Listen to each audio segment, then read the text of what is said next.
doctora? Díaz, ¿cómo estás? Muy bien, gracias, encantado. Igualmente, Adriana Bautista por aquí. ¿Qué tal? ¿Cómo está? Bien, gracias a Dios. ¿Usted cómo está? Excelente, ahí vamos. Así es. Bueno, es un placer conocerlo. Lo mismo digo. Entonces, bueno, hoy es la segunda clase. La primera, pues hablamos un poco de la introducción a las relaciones internacionales. El día de hoy, pues vamos a profundizar otro poquito y nos quedaría ya un tercer encuentro para el 18 de febrero y con eso culminamos. Hoy vamos a ver un poquito de las teorías, de la evolución histórica de la introducción a las relaciones internacionales y con eso, bueno, concluimos. Efectivamente, pues bueno, hay dos formas de ver las relaciones internacionales. La primera es como una realidad social, cuyo objeto de estudio pues es estudiarla o adentrarnos a lo que es la disciplina propiamente de la introducción de las relaciones internacionales o las relaciones internacionales. La segunda es como una manera de abordar científicamente el estudio de dicha realidad social. En primer lugar, hay que constatar diferentes maneras de entender las relaciones internacionales y que dentro de la propia disciplina, las diferentes corrientes teóricas que se han desarrollado, porque han sido pues muchos los criterios que efectivamente se han avistado y a medida que evoluciona pues la sociedad, nuestro mundo, pues surgen diferentes corrientes para el estudio de las relaciones internacionales. Sin embargo, pues dentro de la propia disciplina, esas formas de corrientes teóricas se han desarrollado pues algunos enfoques a la hora de definir el objeto de estudio y consecuentemente pues la realidad o esa realidad internacional, ¿no? Por esta razón, pues es importante tener presente que no existe un acuerdo unánime en cuanto a las relaciones internacionales, algo que ya fue puesto pues de manifiesto por el propio uno de los doctrinarios como Marcel Merlet al señalar las relaciones internacionales que son lo bastante complejas para ser aprendidas de manera pues diferente o de diversas maneras, ¿no? Aquí me permito pues verificar o entender un poco lo que es la relación o lo que es el concepto, uno de los conceptos de las relaciones internacionales y es del estudioso Antonio Trujillo, quien definió pues las relaciones internacionales como las relaciones entre individuos y colectividades humanas que en su génesis y en su eficacia no se agotan en el seno de una comunidad diferenciada y considerada como un todo, sino que fundamentalmente, pero no exclusivamente, es la comunidad política o Estado que deben trascender pues los límites. Si bien es cierto, pues en las relaciones internacionales pudiera efectivamente estudiar lo que es la sociedad, el mundo como tal, esa globalidad de nuestro mundo, el individuo como tal y bueno, los estados con sus relaciones o sus mecanismos internacionales, tanto internos como externos, que deben ser regulados pues de manera internacional, ¿no? Este punto de vista pues de Antonio Trujillo destaca dos criterios diferentes a la hora de definir pues el concepto. Por un lado, el criterio de los actores implicados, pues los actores entiéndese bien que principalmente pues son los estados, pero también hay pues actores no gubernamentales, inclusive empresas transnacionales que intervienen dentro de las relaciones internacionales. Y que dentro de los estados pues también hay que tener en cuenta que los estados pues los conforman personas y quienes gobiernan el estado pues personas. Entonces es una relación pues se pudiera decir triangular, pero también abarca mucho más que el estado y las empresas gubernamentales, sino el individuo, ¿no? Igualmente, por otro lado, pues existe el criterio de localización, bueno, por el ámbito de soberanía de cada estado, el respeto que debe existir entre los estados y pues también el marco regulatorio entre ellos, que si bien es cierto, pues las relaciones internacionales traspasan fronteras, también hay que tener en cuenta que existen esos mecanismos legales, tanto nacionales como internacionales, que se deben respetar y ahí, pues bueno, propiamente cuestiones de soberanía, ¿no? Este autor, pues también Trujillo le introduce lo que es el ámbito exclusivo que no solamente también para el Estado y tampoco depende necesariamente o de diplomáticos y militares, sino que abarca pues la generalidad de las relaciones internacionales, no pudiendo ignorarse pues, la dimensión espacial, inclusive la geopolítica que hoy en día está en boga, inclusive pues, la era de la globalización, ¿no? Igualmente, Trujillo sugiere pues que las fronteras no son únicamente un punto de división, sino también que son una zona de paso, lo que denota pues la noción transnacional de las relaciones internacionales. En la medida que nos referimos pues a los que participan inclusive dentro de esas relaciones internacionales, mucho más, vuelvo y repito, más allá que los estados como personas o entes que efectivamente son gobernados por personas y que estas personas pues también tienen carencias, debilidades, fortalezas y que en el momento de poder interrelacionar esas conexiones internacionales hay que tener en cuenta mucho la cultura de esas personas intervinientes en las relaciones internacionales. Y eso es cuestión también de diplomacia y pues de protocolo, ¿no? En este sentido, pues las fronteras no es que sean zonas de tránsito porosas, dice Trujillo, sino que también son el reflejo pues de un medio transnacional. Por lo tanto, pues las relaciones internacionales son interacciones humanas de diferente tipo que tienen más allá lugar del ámbito geográfico de las comunidades políticas y desarrolladas en todo caso por sus diferentes actores. Las relaciones internacionales pues también son una disciplina académica porque efectivamente pues ha sido creada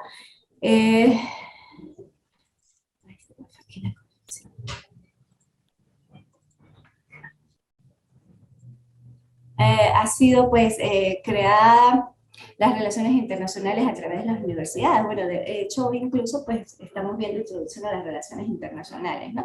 Es una materia, es una unidad curricular que, bueno, desde 1927 aproximadamente ha sido incorporada a los estándares de las universidades a los fines de que las personas o los participantes interesados en este tipo de conocimiento de unidades curriculares pues tiendan a entender un poco más lo que es ese ámbito de las relaciones internacionales.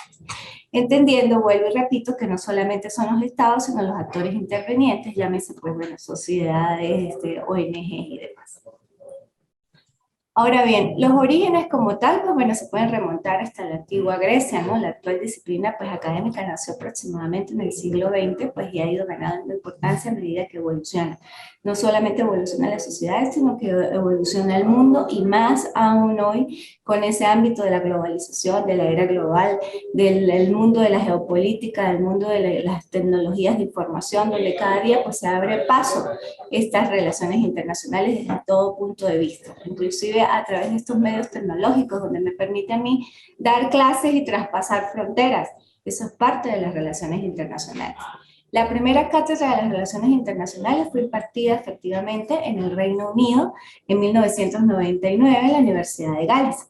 La primera universidad centrada, eso también lo dije en la clase pasada, específicamente en las relaciones internacionales, fue creada en 1927, conociéndose el Instituto Universitario de Altos Estudios Internacionales de Ginebra, Suiza, íntimamente pues vinculado a la formación de los diplomáticos de las sociedades, o de la Sociedad de las Naciones y la organización antecesora a la ONU, ¿no?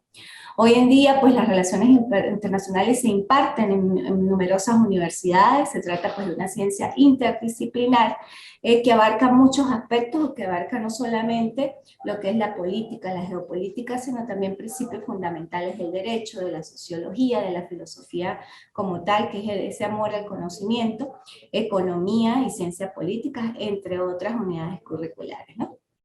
Son un campo pues, de estudio de carácter social, económico, político, basado en el análisis de la convivencia inclusive propia del ser humano y esa relación con los otros seres humanos, aunado pues, a los otros actores propiamente gubernamentales, que son los que con el poder pues, tratan de organizar el sistema político de cada nación o de cada estado, ¿no? Las relaciones internacionales pues intervienen, ya dije, pues diferentes protagonistas que conviven pues a nivel mundial en un entorno más globalizado, es el objeto de estudio propiamente. Es esta forma también una ciencia social o disciplina académica que se conforma como herramienta sociocultural, económica y política sobre el mapa global o sobre nuestro globo terráqueo. El campo de estudio, bueno, como también ya lo indiqué en la clase pasada, pues abarca el derecho, la economía internacional, el estudio del comercio, entre los territorios que efectivamente pues se entrelazan sus conexiones y sus comunicaciones, que es lógicamente que el Estado como tal o los estados deben tener ese tipo de relaciones internas y externas, nosotros convivimos, pues no dependemos uno solo, no somos un Estado como tal, necesita de otros Estados y diferentes apoyos de manera económica, de manera política, social, a los fines tecnológicos, con el objeto pues de irse avanzando y desarrollando. Lo ideal, y eso es parte de lo que vamos a ver en la otra clase, lo que le llamado utopismo, que bueno, que efectivamente todos los Estados puedan tener armonía, ¿no? Que exista una armonía pacífica, que haya procesos de convivencia pues, sanos, inclusive pues que tenga que intervenir lógicamente la diplomacia, el protocolo entre estos estados, y que los estados que tengan más fuerza económica, política y social, pues lógicamente ayuden a los estados menos favorecidos. Ese es el llamado utopismo, que lo vamos a adentrar un poco en la clase que sigue. Igualmente, pues el concepto clásico tradicional de diplomacia abarca pues también muchos factores, entre ellos los sujetos que intervienen en el ámbito de la diplomacia. El cónsul sabe mucho más de esta materia que yo, el ámbito del protocolo, que pues afecta en gran medida pues estas relaciones internacionales, ¿no? Si bien es cierto, pues los distintos países son protagonistas del estudio de esta rama científica en el entorno global, pues asumen que existen otros factores que hay que tener en cuenta, igualmente, pues como es la economía principalmente, y las políticas internas de cada país. Ahora bien, con respecto a lo que es la teoría de las relaciones internacionales, es la disciplina que analiza a su vez esas relaciones internacionales. Como indiqué, pues al inicio también no hay un solo criterio o no hay unanimidad en cómo debe tratarse las relaciones internacionales. Son muchos actores pues que hablan de las teorías y pues principalmente teorías que no solamente vienen o están arraigadas en este siglo, sino vienen de siglos anteriores, ¿no? En las teorías de las relaciones internacionales pues hace referencia a las distintas corrientes de pensamiento que tratan de ofrecer pues visiones de las relaciones internacionales como una disciplina integrada dentro de la ciencia política. Por ello, pues hay que analizar los cambios tanto internos como externos, los cambios inclusive propios de cultura, ¿no? Esta teoría pues hace referencia a las suposiciones, las cuales varían en la función de la teoría seleccionada, que en muchos campos de estudio pues hay diferentes pues expertos que tratan esas disciplinas. Pero para entender lo que es un poco más las teorías debemos partir de la generalidad de las mismas, porque las teorías parten del idealismo, del realismo, del constructivismo, la teoría neomarxista o marxista, pero hay que ver cuál es la estructura propia de esa teoría para poder entenderla al ámbito de las relaciones internacionales. En primer lugar, pues tenemos el idealismo, que es la familia de las teorías filosóficas que tiene como fin la primacía de las ideas, por su mismo nombre lo dice, idealismo, o incluso su existencia independiente. Afirman que la realidad que podemos conocer es un constructo mental o ambiental. Proviene de las ideas, efectivamente es un constructo que se materializa en el mundo exterior, pero proveniente del pensamiento, de las ideas propias del hombre. En esas características dice que se define o se puede particularizar que las ideas son consideradas lo único, lo perfecto. Lo que proviene de las ideas es lo perfecto, es lo que debe ser y que no hay alguna otra forma de poder interpretar el mundo, sino a través de las ideas. ¿Dónde y cuándo surge el idealismo? Pues a finales del siglo XVIII, a comienzos del siglo XIX, a partir pues, de las filosofías de inclusive de Immanuel Kant, con su llamado principio, aforismo, atrévete a pensar, ¿no? Sapere audere. El funcionalismo. El funcionalismo es una teoría de la sociología de la premisa que todos los aspectos parten de una sociedad y de sus instituciones. Por eso todo debe funcionar o regir con base a la estructura propia de la sociedad y a su función específica. Esa es la teoría del funcionalismo de manera general. Es una corriente que sostiene que la sociedad efectivamente pues, es un organismo, un sistema funcional integrado e interrelacionado y que debe actuar de manera coherente. El funcionalismo pues nace como reacción y particularismo histórico, parte del hecho de que la cultura es una totalidad orgánica y que sus diversos elementos son inseparables y que pues por ser inseparables tienen que estar más bien interconectados y relacionados. Por otra parte, pues también tenemos el realismo. El realismo pues es la corriente filosófica relativa a la existencia y cómo es percibida esa existencia por el ser humano. Recuerden que el ser humano con sus debilidades, con sus fortalezas, pues va a ver el mundo dependiendo de lo que siente. Es muy importante la trascendencia de, bueno, en este caso del realismo, como ve su teoría, se adapta un poco más a lo que es el ser humano. El ser humano es su ser y el ser humano de lo que observa, dependiendo de lo que observa y siente, pues trasciende eso a la sociedad.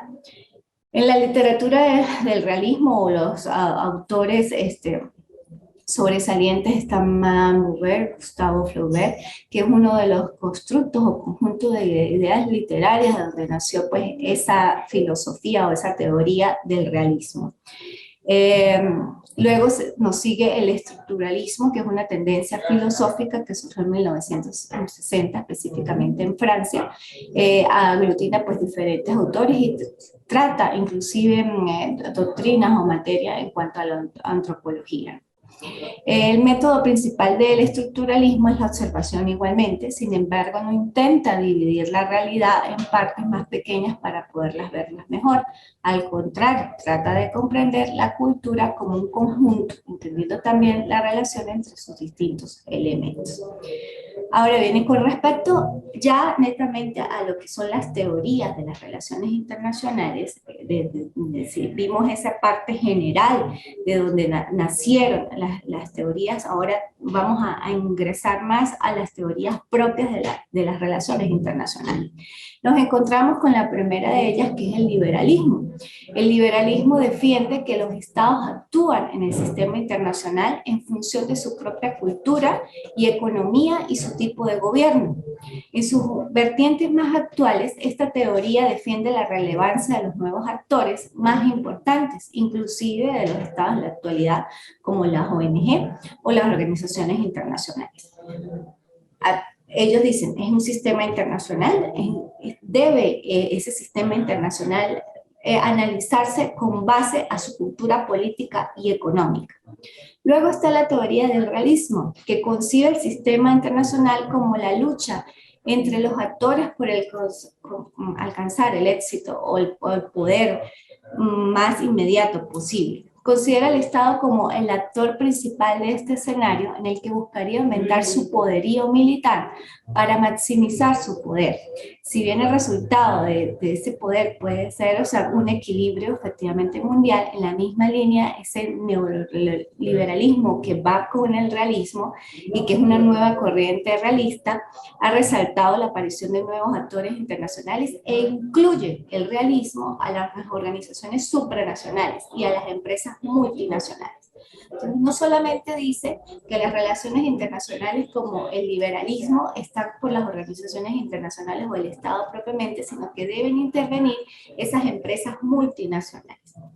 Luego aparece pues la escuela inglesa y se podría ubicar pues, como el punto intermedio entre lo que es el liberalismo y el realismo, siendo conocida como la teoría libre realista, que enfatiza el concepto de la sociedad internacional en la que los estados colaborarían con base al derecho internacional, la seguridad colectiva y la cooperación interestatal. Esto es lo que decía, que los estados pues deberían de agruparse y entre esas agrupaciones, entre los diversos estados, los que tienen más poder y los que tienen menos poder, pues favorece a los estados de más poderío o de más potencia económica a los menos favorecidos en todo caso. Y luego pues le sigue la teoría del neomarxismo, que también conocida como teoría crítica de las relaciones internacionales, que rechaza tanto la visión de la cooperación, dice que no debe existir cooperación entre estados, como la búsqueda del poder per se. En su lugar pues analiza la relación interestatal en función de intereses pues materiales y económicos de cada actor, trasladando el materialismo histórico de Karl Marx al campo de las relaciones internacionales. Eso pues en definitiva son las teorías de las relaciones internacionales. ¿Vamos bien hasta el momento? ¿Sí? ¿Podemos hacer una pregunta? Claro, claro. Sí. Mira, hay una cosa que te iba a preguntar. Sí me gustaría que se me envías algunos de los nombres de las bibliografías que citaste, no los agarré, pero en todo caso, lo que sí quisiera ver, si pudieras enfocar, es el tema que acaba de mencionar algo sobre eso de la reducción de las relaciones internacionales, porque muchos países llegan a centrarse en superorganismos, como en el caso de la Unión Europea. Eso, por supuesto, reduce las relaciones internacionales y reduce también la posibilidad de participar de todos los países en decisiones con respecto a otros países, como en el caso de Venezuela. Entonces, sí quisiera oír tu opinión al respecto. Pues bueno, es un tema pues bastante como entre delicado y complejo, ¿no? Efectivamente, las relaciones internacionales entre ámbitos de estados deben respetarse los mecanismos tanto nacionales como internacionales, y ahí ingresa lo que es la parte de la diplomacia del protocolo, que usted como ciudadano cónsul pues efectivamente lo debe saber, y abarca parte de la soberanía del Estado. Cada Estado como tal tiene su propia soberanía y sus propios mecanismos nacionales internos. Sobre ese ámbito de la soberanía, un Estado no puede traspasar los límites del otro y tiene que ser respetuoso y tolerante hacia las situaciones internas de cada país. Eso es necesario también. Cada Estado tiene que respetar internamente su forma de poder, su forma de gobierno, sus características internas, y eso es propio, porque eso inclusive deviene en el ámbito de la personalidad. Supongamos, yo como docente doy mi clase de esta manera. No puede pretender otro docente intervenir en la forma autónoma en que yo doy clase. Ni siquiera la universidad puede intervenir en eso. Eso va o trasciende el ámbito de las relaciones internacionales. Si bien es cierto, debe existir conexión y deben existir esos ámbitos de relaciones, de conexiones entre ambos estados o entre la totalidad de los estados, también debe haber un respeto interno. No puede invadir espacios, ni espacios geográficos, ni espacios internos de sus mecanismos, ni siquiera espacios de cómo cada quien gobierna su propio estado. Y eso es cuestión de respeto. Inclusive, bueno, eso no solamente abarca el ámbito de Venezuela, sino de todos los países como tal. Que lógicamente hay algunos países que con su poderío pues pueden actuar o quisieran ingresar más al ámbito de cada país, no deberían. No deberían, porque es cuestiones de respeto, de relaciones internacionales. Inclusive ahí entra el ámbito también de lo que es las negociaciones internacionales, el ámbito de la mediación, del arbitraje, donde efectivamente existe un mediador, pero un mediador no solamente con aplicación exegética de los mecanismos regulatorios internacionales, sino un mediador que atienda a las necesidades, lo que hablábamos en la clase pasada, propias del ser, que verifique la cultura de ese propio Estado para poder entenderlo y para poder mediar y para poder hacer unas relaciones internacionales más favorables, no solamente con base a un equilibrio individual, sino con base a un equilibrio colectivo. Porque, ¿qué se busca de las relaciones internacionales? Generar un equilibrio común, un bienestar común, no un bienestar individual, donde un actor o dos actores solamente se beneficien de esas relaciones que puedan existir, que se acuerde que efectivamente ese actor o esa actora que representa un Estado tiene que efectivamente favorecer a su pueblo, a su comunidad, a su sociedad, a su Estado, porque para eso pues, fue puesto allí de la forma que fue puesto, pero porque efectivamente se le concedió esa confianza para que pudiera resolver determinado conflicto. Entonces, ahí son muchas, no es una sola cosa, no solo un factor, son muchos factores que influyen allí. Con respecto a la bibliografía, sí, con gusto yo se la hago llegar, sin embargo, pues ahí en el plan de evaluación están los libros, y en el programa académico, si usted cuando abre el programa académico, debajo está toda la referencia bibliográfica donde se extraen pues todas estas conceptos. Hay una pregunta adicional. Dijiste una palabra clave, ingresar, a nivel de respetar y tolerancia. Pero hoy en día el mundo cambió totalmente, y entonces ni siquiera se habla de ingresar, sino se habla de no ingresar. O sea, de simplemente separar. Si tú ves a nivel internacional cómo se abren unas brechas gigantescas entre países y continentes que realmente es una destrucción de lo que eran el tema normal de relaciones internacionales construidas durante décadas. O sea, eso tiende inclusive a desaparecer. Es como si fueran a hablar marcianos y terrestres. y simplemente no se trata. Entonces, eso es un tema que no veo incluido cómo debería promoverse justamente las relaciones internacionales, porque simplemente está yendo el camino contrario, donde hay una gran separación. Entonces, eso sí, creo que es importante dejar constancia de ese evento que está pasando y nosotros seguimos quizás apegados a nuestras antiguas teorías, pero eso ya cambió. Claro. Cambió vertiginosamente. Precisamente por ese cambio que donde más bien de ingresar o de que haya esas relaciones armónicas y pacíficas entre estados, lo que han habido es divisiones con base a poderío, a quién puede más, porque es un juego de una otra manera de poderes. Hoy debe estudiarse las relaciones internacionales desde el punto de vista emocional. Y lo digo desde el punto de vista emocional porque esa es parte de mi tesis doctoral, o esa es mi tesis doctoral, el derecho emocional. El derecho emocional como constructo epistémico, o sea, no existía, porque ahora sí existe con base a la teoría que yo generé, el derecho emocional. ¿Por qué es el derecho emocional? Porque las emociones abarcan la totalidad de las acciones. Usted sin emociones, lógicamente, no actúa. O sea, en cambio, las emociones, inclusive la emoción, una de las emociones más básicas, que es el miedo, muchas veces los actores principales de esos estados actúan con base a miedo. Además, base a miedo por los otros estados que pueden tener más fuerza que ese estado.